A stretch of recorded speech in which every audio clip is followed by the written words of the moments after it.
So ito guys yung S24 Ultra.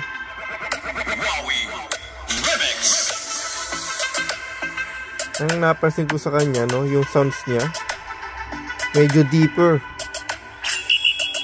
Mas may bass. Kumpara sa S22 Ultra ko, medyo may bass to. Nanibago ko.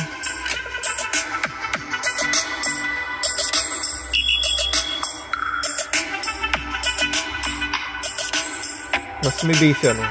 Pero yung volume, yung lakas niya ng sound, a little different from S22 Ultra. Maganda yung pagkakatuning ito ngayon, eh. Ayos, okay ito. The best. Ang ganda ng pagkakaano ng bass. Mas buo. WAR